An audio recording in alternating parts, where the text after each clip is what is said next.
Hello. Hi, Wallace. Hi, Michelle.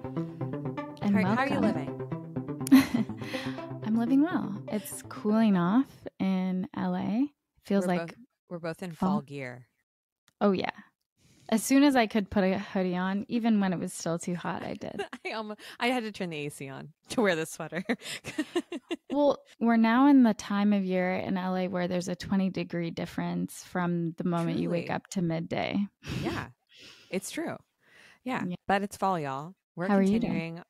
Oh, I'm good. I'm about, I'm closing in on the end of my baby time. It's coming up real quick. Baby incubation time. So lots of things popping up, like little anxieties, big anxieties, but mostly just excited. I'm trying to remind myself fear is just excitement without the breath. So I just am trying to breathe through it and walk myself through it. But actually, some of the anxiety stuff is around money. And I'm taking time off for the first time and obviously I work at Holisticism, and that's like kind of you work at? Yeah, I work for Holisticism, and the money stuff is, something that it's like the elephant in the room with, me and my partner, but also not, because we have to talk about it. And this conversation with our guest today, it actually gave me a lot of courage to talk about the things, even though I've done so much work on money mindset myself over the last couple of years,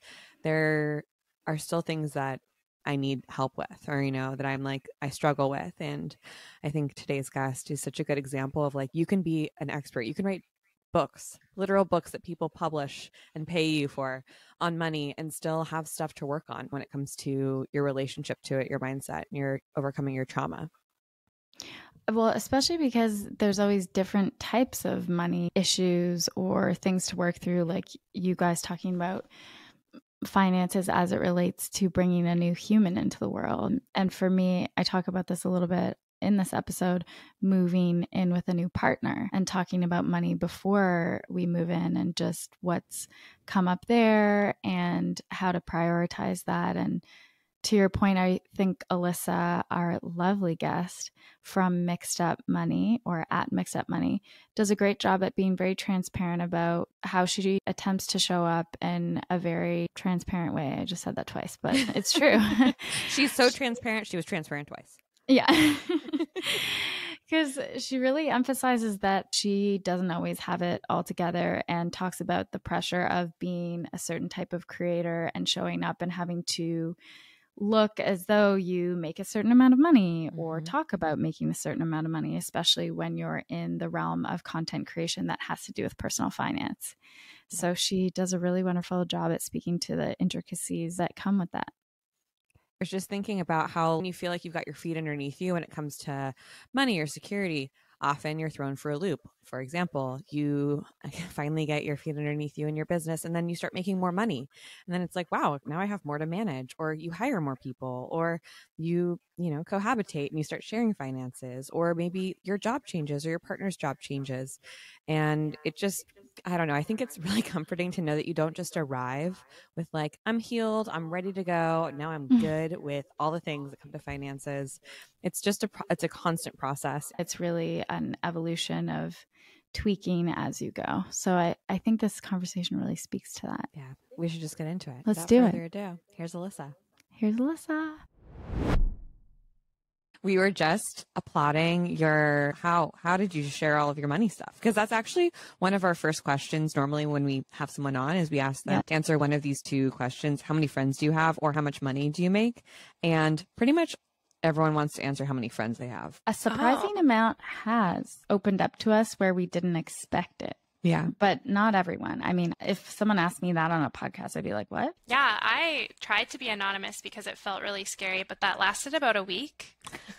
And then I immediately was like, you know what? I'll be more accountable to myself if everyone in my life knows where I stand. And it'll be a lot easier to have difficult conversations with friends and family regarding the big changes I'm making in my life to repay my debt, because I had to basically stop spending on almost everything that I did for fun. Right. While you were feeling that shift of, okay, these are the decisions I'm going to make.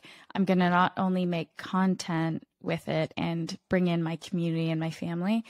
were you like working somewhere else? Were you making this content on the side? When did you decide that part of your journey was going to be documenting this stage of financial change?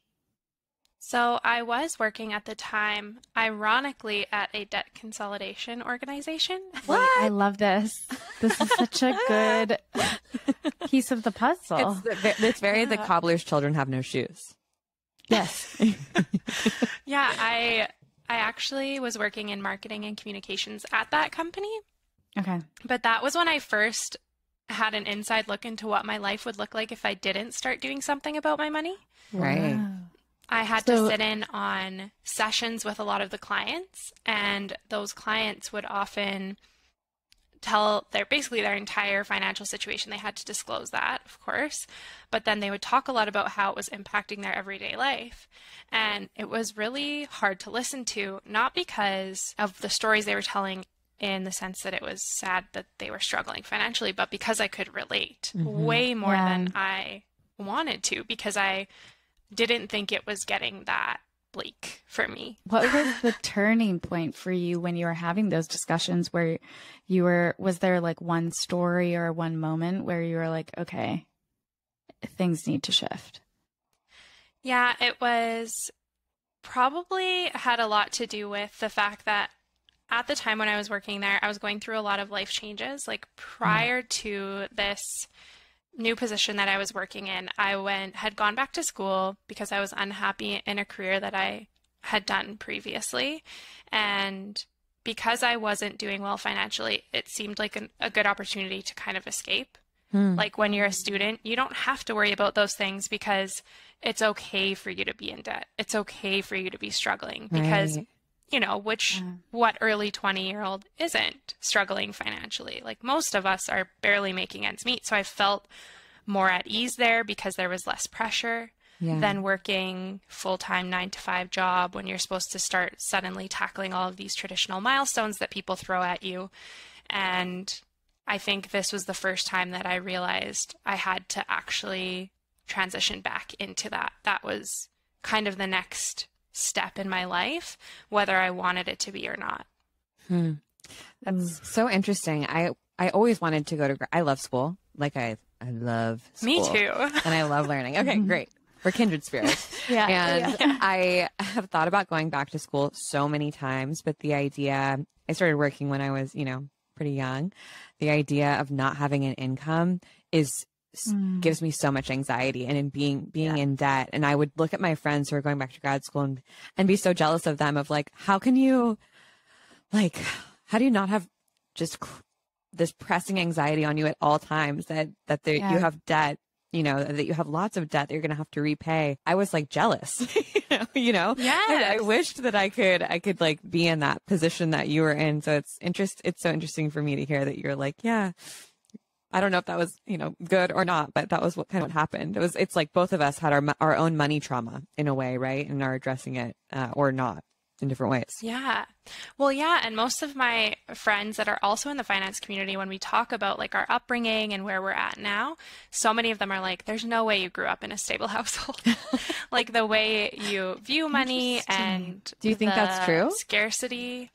I think, to be honest, after I've done a lot of reflecting in the past 2 years, a lot of the scarcity that I have around money and the trauma that I have around money a lot of it's self-inflicted. Really? A lot of it is like I created this scarcity when I was repaying my debt. I told you I stopped spending money on everything I loved to the point where it became extreme frugality, which is sometimes very toxic. It's like kind of like fire. Like in a sense, I was in the fire community because I was pushing myself to one extreme, and you just can't do that with money. You kind of have to find a balance, which is so difficult. Right. And I didn't learn that until I had already created this world where I was forbidding myself from enjoying my money. So I had to relearn how to enjoy money. Yeah. Also, going back to the debt piece, there's this unconscious part that plays into that, where I think because so many people, especially in the US, where school is still expensive in Canada, but it's even more expensive in the US, you just see so many people who are just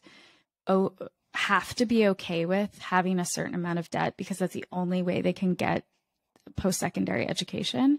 So there's this relationship to a certain amount of debt when it's related to school that it's a little bit more of a concept. Not that it's not a felt reality, but it's so large. It's hard to conceptualize. And sometimes until you have to drastically change your life, or it's very felt on a lifestyle, physical level, it's this concept and idea floating around of debt until it becomes, to your point, you have to change your whole life. Yeah. And you can like a lot of people get sucked into the normal way we view money, which is that all debt is bad. You know, that's what a lot of more senior financial experts will tell you, like all debt is bad, and they make you feel demoralized basically for having to do something, because for the average person, like you said, it's really hard to achieve all of the things that this system tells us to achieve without taking on debt, like going to school, like buying a house. For a lot of people, even getting married, like all of those things are extremely costly. And to put that pressure on ourselves to be able to afford that stuff up front, or to manage that debt once you've taken it on alongside all of your other bills, is extremely difficult. And I really like what you said too about the not having those conversations early on in your life, which then shows up when you're an adult. Because when you are struggling suddenly, how do you talk about it with anyone? Because you've never had those conversations and you don't know how to bring it up. You don't know if you're the only one struggling, if this is normal. And it's not until I started to be open and transparent about my financial situation that anyone felt like we could talk about it. Now it's like, as soon as I say I do anything with money, everyone's like, oh, here's my deepest, darkest secrets. Wow. It's like when someone finds out you're a doctor and then they're like, okay, will you look at this thing for me? Yes, exactly. Okay. I relate to you so much, Alyssa. I had the same sort of mindset around money, and it's so weird. My sister and I obviously grew up with the same parents in the same household. She's 4 years younger than me. She has a completely different mindset around money. I was like frugal, living in an apartment that with a, front door that didn't close because I wanted to get the cheapest rent possible. She didn't care about that type of stuff, and she's totally fine. I feel like she has no money trauma, and I had so much stuff that I had to work through, and like we had the same upbringing and the same parents, and some of my dad's lessons she just didn't absorb, and I really did, or maybe absorbed them a little too hard. But I'm curious, how did you break out of that sort of almost miserly, uber frugal perspective that, when you talk about it, it reminds me a little bit of diet culture, of like extreme dieting, right? Of like, I need to just restrict. I cannot have anything that has sugar in it or anything that's bad. I can't spend any money. How did you get out of that? Oh, I'm still working through it. That's real. That's real. I'll be completely honest that I don't know if it'll ever completely go away. Scarcity, like it's neurological. It impacts your brain. So if you do have scarcity, if you grew up in poverty, it impacts your ability to perform and be productive. So it's not something you can kind of just flick a switch and fix.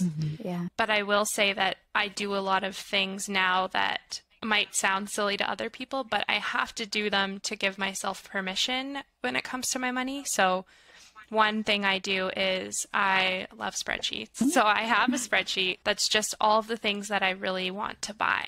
And this might sound I also have one of these. I also have one of these as well. It's on Notion. Perfect. It's not on a spreadsheet. It's on Notion, but it's everything I want to buy.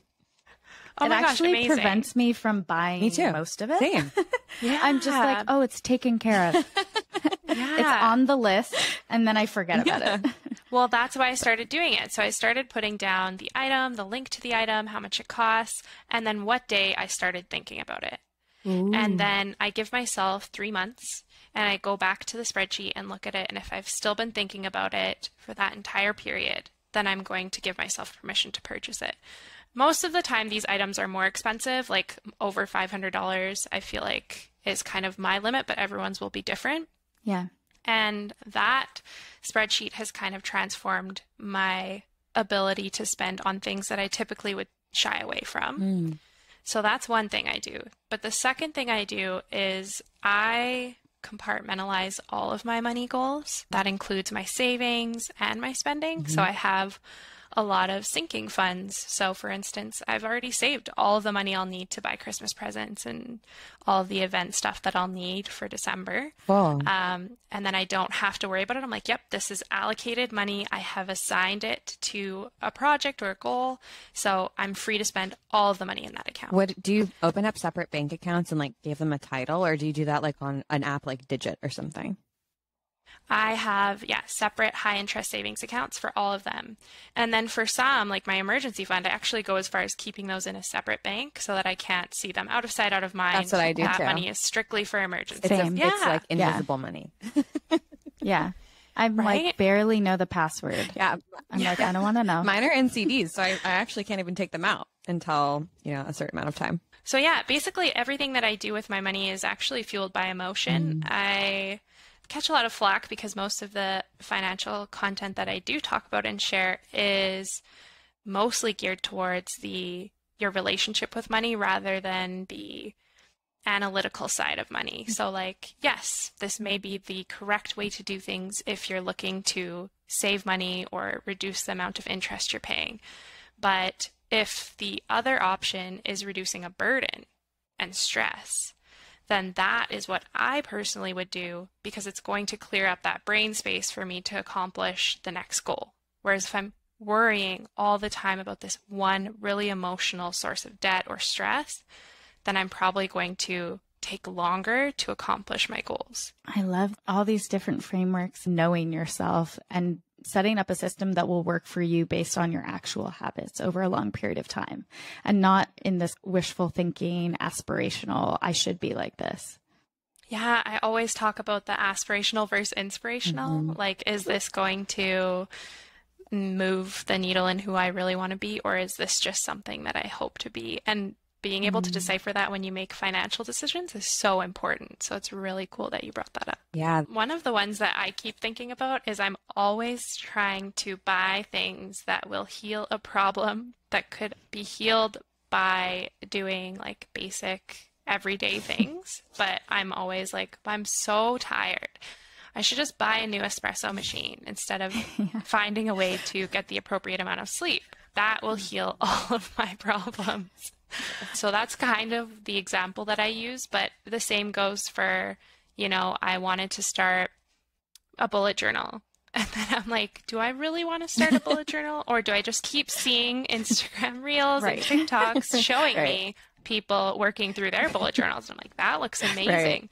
But I know I'm not a bullet journal girl. So I stepped back from that one and realized that was aspirational, Alyssa. Right. Yeah, you want to be the person who has a bullet journal, but alas, I will never be that person.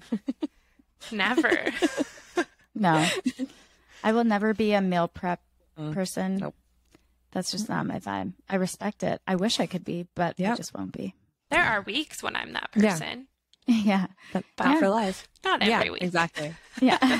That a lot of what you're saying, Alyssa, reminds me of something that we talk about a lot at Holisticism. We teach a lot of people with what we call squiggly brains, and a lot of our listeners are squiggly brained people. So they might identify as being neurodivergent or ADHD or ADD, or just super creative, nonlinear thinkers. And knowing what you're capable of and what you're also not capable of. And instead of sort of like looking at that as something that holds you back, recognizing that actually I'm a really emotional spender and that's something that I can maybe use to my advantage. Or I'm trying to think of an example of like with money. For example, out of sight, out of mind. If you are someone who has object impermanence, then putting your money in a bank account that is harder for you to access, you're less likely to take it out of your bank account. Like, there you go. That solves your problem. And it doesn't mean that there's anything wrong with you. You're actually just kind of working with what you've got. I love that. Have you ever read the book No Bad Parts by Dr. Richard Schwartz? No. He actually talks, essentially that's the entire premise of the book, is talking about how there isn't a single part of you that is bad, but you may have internalized that belief because someone in your life told you that that part of you was bad. So I always like to say, maybe when you were a kid and you were going to school, like for instance, I have 2 kids. My daughter is extremely outgoing. She's very loud, and I love that part of her. But other people may not love that as much as I do, because when you're going to school, maybe they'd be like, you need to put that part of yourself away. You're too loud. You're being disruptive, so you can't act like that in this space. And so this is one of my fears. I'm just completely outing right now. But I'm worried that they would tell her to put that part of herself away. And when she's an adult and she suddenly realizes that that part of her exists and that she actually wants that part of herself to be there, that suddenly she's starting from whatever age she put it away at. And she has to relearn those behaviors in a way that's appropriate or at the age level that she's currently at. So when you are a spender, or if you're an emotional spender, like what part of you wants to spend this money? Is it that inner child that was told that they were bad? Because you might believe that you're making the wrong decision when in reality you just need to work through those decisions in a different way. That's so astute, like that we often want to reclaim the parts of ourselves that we cut off because someone told us it's too confusing, or you're too big, or you're too much, or whatever, right? And I've never thought about it as almost an arrested development, that you're working from the place, the age, emotional age that you cut that part of yourself off from. Oh, yeah. It's a really great book for anyone who has any sort of childhood trauma. Who doesn't, man? Good for anyone who, exactly. Is that part of the internal family systems? Yes, it is. Okay, yeah. Yes. I've heard about that. It's interesting to think about that, I guess, as it relates to shame and money too. Yeah. My partner and I were talking about this last night because I'm moving in with him, and we were like, okay, well, we should talk about money and talk about our history with money and where we're at. And a lot of what we talked about was really our childhood traumas around money, and we were able to go there, but it was really hard to admit to the different areas that we both had shame. And I'm curious how you work through that, even through the internal family systems. Yeah, first of all, I love that you're having that conversation. I have a workbook for couples who are ready to start having the conversation about money, and those are essentially many of the questions that are in there. A lot of it is talking about your upbringing, because that heavily dictates your financial relationship as an adult. But as far as shame goes, I feel like this again is something I am constantly working through. I've gotten a lot more comfortable with people not accepting the way that I do money, because I've been on the internet now for 7 years, and through that time I've had many people judging or critiquing how I do things with my money. So I've had to learn to have a thick skin. Unfortunately, the internet causes us to have to do that a lot of times. But I think for me it's more like I am always afraid to do things that make me look weak, or I'm afraid to do things that make me look like I'm trying too hard, because that might imply that I'm not good at this thing, or that I could fail at this thing. So essentially that is shame. Like, I just don't want other people to look at me like I'm smaller than I am, or not as capable as I am. And just recently I've just started kind of giving in to those feelings of shame and fear. I took trauma of money, which I'm sure you've heard of. We love Chantal. Yes, it was We love Chantal. She's the best. It was an excellent course. I highly recommend it to anyone who's looking to change their relationship with money. But one of the things that I am terrible at is deep breathing. Like, I just always was like, oh, that makes me look weak. It's not going to fix my problems. Like, I always just brushed it off. And then in one of the classes, we had to spend 30 minutes deep breathing. And I was like, oh my gosh, this must be important if they're spending this much time on this. And so I was like, I have to do this. I have to just accept that I need to try something new that makes me uncomfortable. And I started crying because I couldn't do it. And I was like, do I actually not enjoy these things, or have I just been convincing myself that I shouldn't enjoy them because they make me look different to other people? And that was kind of a turning point for me in saying, like, no one's ever going to do things the way I do them. So why should I let their opinions dictate the way I live my life? You just provided me Snaps. a breakthrough, Alyssa. Thank you for sharing that. I'm 8 months pregnant and I'm doing this hypno babies course that my doula recommended. And I truly am rolling my eyes through the entire thing, even though I'm obviously very witchy and spiritual and into alternative things. But there's just something about it that's like, maybe it's the branding, maybe it's babies in the title. I don't know, but I'm just like, oh my gosh, this is so cringe. And part of me is also like, this is so cool. And I'm like watching this internal conflict come up of like, why am I like so resistant to this? It's so funny and so weird. And you just helped me break through that. So thank you. Thanks for sharing. Oh my gosh, yes. That's exactly how I felt. Even when you sometimes see people dancing in public or like really being out like loud and loving life, like I used to feel uncomfortable and now I'm like, oh yes, I love this. I wish I could do that. I think that's why it makes me uncomfortable, because I'm scared to accept that I might want to do those things too.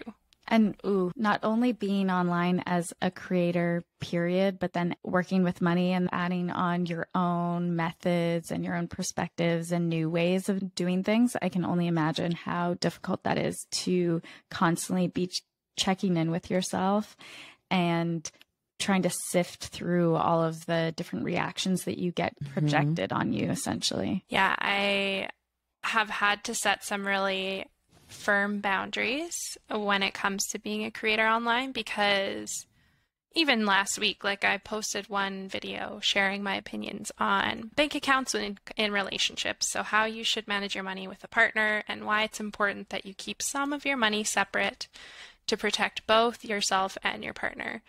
And oh my gosh, the men in my comment section were so unhappy with that. The men? Yes. Me too. Wait, I'm surprised. Yeah, I think it's because for them, money is like typically one of the biggest things they bring to a relationship is finances. Yeah. So as soon as they feel that maybe they aren't the sole provider or the champion in that aspect of their relationship, they probably have internalized a lot of beliefs that that's their job value in a relationship. So I think that was, exactly. So I think that was where it was coming from. But unfortunately, I felt the wrath of their insecurities. And, you know, I could have spent weeks arguing with these strangers in my comment section. But, you know, I've learned now to just like block and move on. This is not my issues coming to life. Yeah. So I'm still learning, but I'm trying to set boundaries. Yeah, toxic masculinity is a hell of a drug, man. It'll really like it's very strong. I love how much, Alyssa, you've talked about it's a work in progress in so many different, you know, areas that we've touched on, because it just feels, I like feel that in my body as so truthful. There are so many things where we expect to arrive and we have this idea of some kind of euphoria or end goal or achievement when a lot of these things aren't like that. And I'm curious what you might whisper to a past version of yourself that was struggling with money. What would you whisper in her ear? Oh, that's such a good question. Should I actually whisper? It was an ASMR podcast. We can pivot really fast. Yeah. No, I think what I would really love to tell my past self is that money isn't linear. Like, it will come in waves. Some years you will be extremely successful and be able to accomplish all of the goals on your list and save a ton of money and earn a ton of money. And then other years will be the complete opposite. No matter how well you did the year before, it doesn't always work that way. And so it's okay to have an imperfect year, to not hit your goals, to accept that not everything will always go the way that we plan. Because I have, like, since starting talking about money, there's a lot of fear about other people judging if I'm not doing well, or other people expecting me to earn a certain amount of money or spend a certain amount of money. And you know, I've had 2 kids again, so like I've had to take a full year off of contributing to my retirement account because it just wasn't in the cards financially. And it's not fair to myself to put that extended pressure on because other people are expecting me to do something with my money that I cannot do. So yes, just money isn't linear. That's the It's both abbreviated really version. scary and also really heartening to hear you say that, because it is true. And it lets you kind of release your, like, stop holding your breath around, like, I have to be exponentially better every single year. It also just reminds me that everything is a season, you know, like success is a season, failure is also a season, or whatever. Like feeling like we're not where we want to be. That's just the passage of time. Like, and it's a moment. And if we can just see that it's temporary, all of this is temporary, like it makes it feel a little less scary, I think. And that it's not going to be like that forever. Like, you don't have to have debt forever. If you don't want to, you can move past it. And most things in money take a lot of time. Like, it doesn't typically happen overnight. It doesn't even sometimes happen in a year. Like most financial goals, the short-term financial goal they'll say is 3 to 5 years. That's a long time when you think about it. A long-term financial goal is 5 to 10 years or more. Retirement's like a 50-year goal, right? You know, like that's a lot. Exactly. 1 year of financial struggle is not unusual.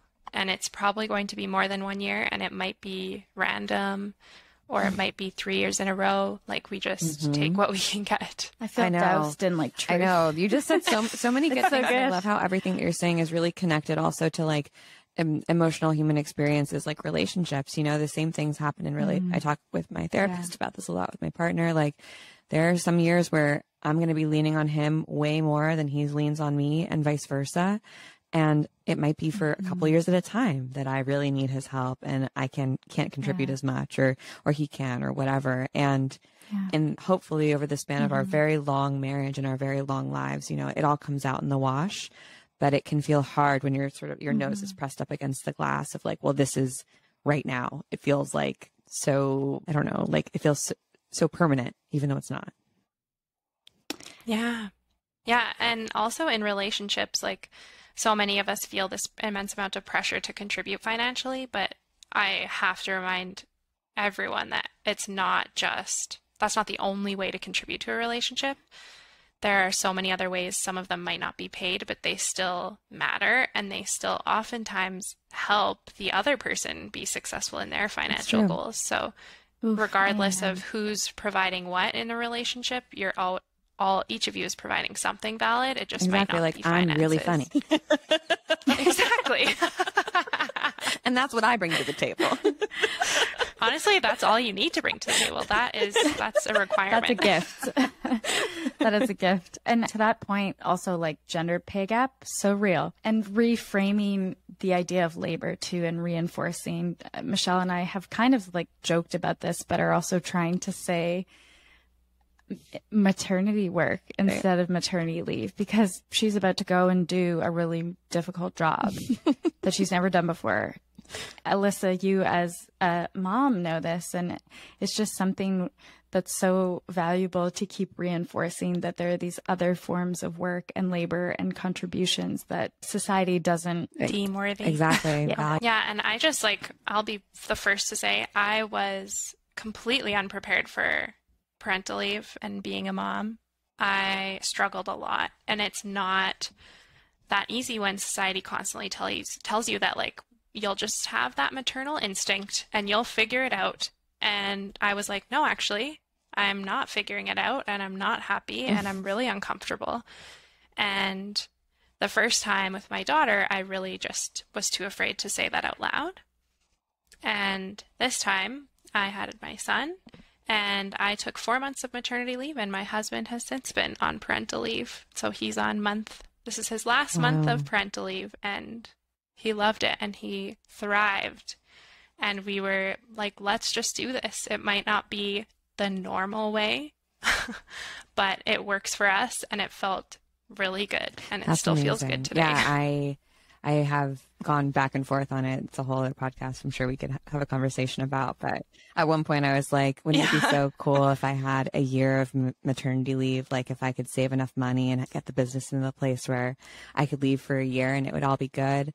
And then I got pregnant, and I was like, I don't want to leave my work for a year. I love my work. I know I'll love my baby too. I hope I'll love my baby, but I really love what I do, and like, it brings me so much joy.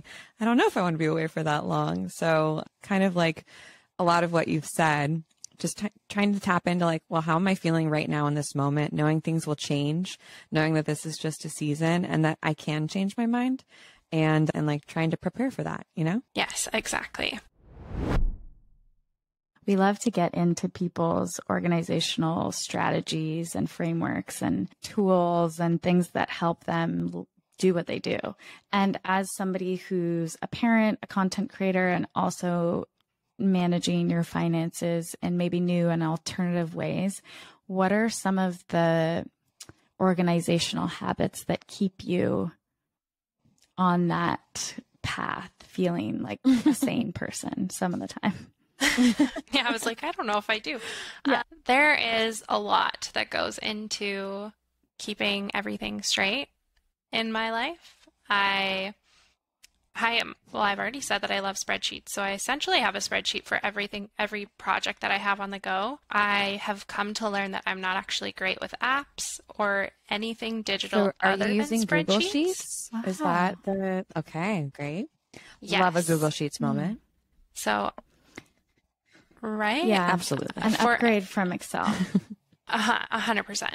For everything finance related and content related, I do everything by hand or on Google spreadsheets. If I don't do my finances by hand, I really struggle to actually understand how much I've spent or where I've spent it. I need to feel it be real and not just see it on my phone. You actually like write it out like in a ledger. I'm imagining you wearing a hat like an old time bookie and having, you know, like those green lights, and you're like, all right, tapping up the numbers, and you have a little calculator and it's like ding, you know. Is that what you do? Or do you mean like you just have to type it into Excel yourself as opposed to like have some sort of automation that tracks all your expenses? Yeah. I'm wearing the hat now. No, I do. I write everything by hand in a notebook. Wow. Everything as in you're writing every transaction or just summaries? Okay, do you do it every day? Transaction. How do you keep up with that? That would take me so much time. I do it at the end of every month. This is how I budget. Okay. At the end of every single month. Okay. It takes me about 2 hours. It's not that bad, once a month. Yeah. So I go through all of my accounts online. I write down each of the expenses. And I put them into the categories that I have in my spreadsheet. Okay. I do this because because it hurts, but because I can say to myself, you actually spent this much money on takeout food this month. Yeah, right. You need to see this. Yeah. And so I do that. I make the calculations with a calculator, and then I put the totals into my spreadsheet. Okay. So instead of tracking my expenses daily, because I have a past of being too extreme with tracking my spending, and I don't want to avoid enjoying my life like we've spoken about earlier, I wait until the end of the month because I have automated all of my bills and essentials, so those things are okay. Yep. The rest of my money is for fun. So this gives me the freedom to do what I please and then make sure I'm still on track at the end of the month and do kind of a reset as I head into the next month. If you are doing that and then you're like, okay, I spent too much on takeout, what is your follow-up action? So most of the time, if I'm over and it's a pattern, like if I look back and it's been 3 months of me being over, then I will actually go as far as adjusting my budget because clearly this is important to me, or I wouldn't continue to go over budget in this category. If it's just a one-time thing, I'm not that worried. It's just a reflection of like, okay, this happened. What happened during the month? Like, was I really stressed or anxious, or did that dictate my financial habits? But yeah, it's more just a reflection. If it's a pattern, then I think it's worth the change. But there are many months that I'll experience where I'm just not having a good month and I opt for convenience. And I think that's perfectly okay. Yeah.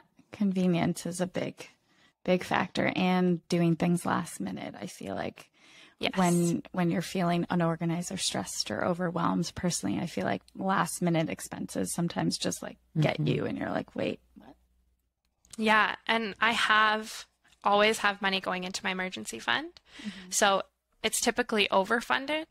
So if there's any time that I do go over budget, it's kind of like slush fund or slush money that I can allocate to those categories. I know. Thanks for getting in the weeds on that. What type of pens do you use? Different jelly pens? Oh my gosh, I'm a huge pen person. The Sharpie gel pen. Oh, cool. Sharpie, love that. I also love writing things by hand, but I'm sort of like a slut for notebooks, and I realized that number one, I'm a zero book budget kind of person, unlimited book budget. Same thing with notebooks. And I'd have these huge aspirations of maybe I'll be a bullet journal girly. Maybe this will be the year, this will be the month. And so I'd buy a new, notebook and be so excited about it, write for 2 pages and then forget that it existed or put it somewhere in my house. But I've been using my iPad instead and using this app called Notability. And it's very similar. I can write with my actual handwriting, but it's really changed my ability to keep all of my notes like sort of collated in one spot and still do that process of writing, which is different than typing for me and helps me process things differently intellectually. So if you ever want to go somewhat digital, I would recommend Notability, checking it out. It's pretty cool. I'm going to check that out. I do use a Rocket notebook. I'm not sure if you've heard of that. So I do use that one because I happen to overpurchase if not. And like this keeps the amount of notes that I have in check because otherwise I write too many things, start to lose track of things. Yeah. So yeah, I like it's somewhat digital, but it's still real. But I'm going to check out the app that you recommended. Oh, okay, we'll send it to you. Because I have an iPad. Thanks for being patient with us and spending a little bit more time. It was so fun. This was so lovely. Alyssa, thank you so much. Where can our community and listeners find more out about you and your content and offerings? For sure. So you can find me on any social media platform at Mixed Up Money. And then I have my blog, which is mixedupmoney.com if you'd like any free content. And there's a few free products there as well. Oh, yeah. Girl. I have 2 books.